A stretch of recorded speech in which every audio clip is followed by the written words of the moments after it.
this is the untold story of Jezebel. If you grew up in church, you would have heard about Jezebel, and Jezebel is just this bad woman. And so they'll just tell you, don't be like Jezebel, right? Don't be a Jezebel. However, there are things to learn from Jezebel.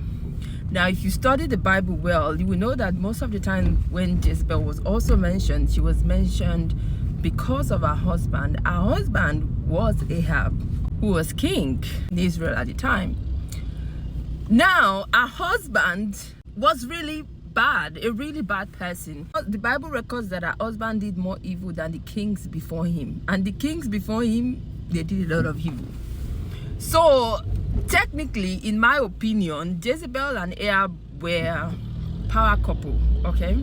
And the other side of Jezebel that I think it gets lost in Bible stories and all that is the fact that Jezebel was just an absolute lover girl. Know that Jezebel sent message that he was going to kill Elijah after Ahab went back home and told Jezebel what had happened with the prophet of Baal. Jezebel said, I will kill Elijah because of that.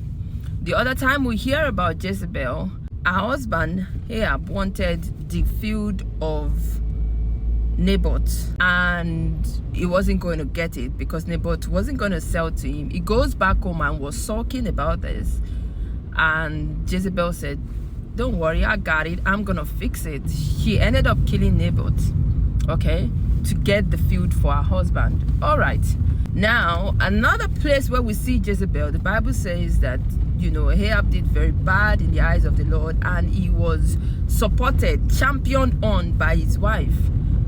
Hello?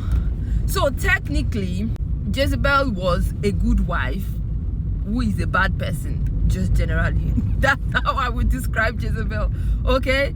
We need to tell the full story. Jezebel was a supportive wife. Jezebel was a problem solver. Jezebel wanted the best for her husband, championed her husband on. Are these not qualities and traits of a good wife? The main problem with Jezebel was that she's just a bad person, and she's the same with her husband, okay?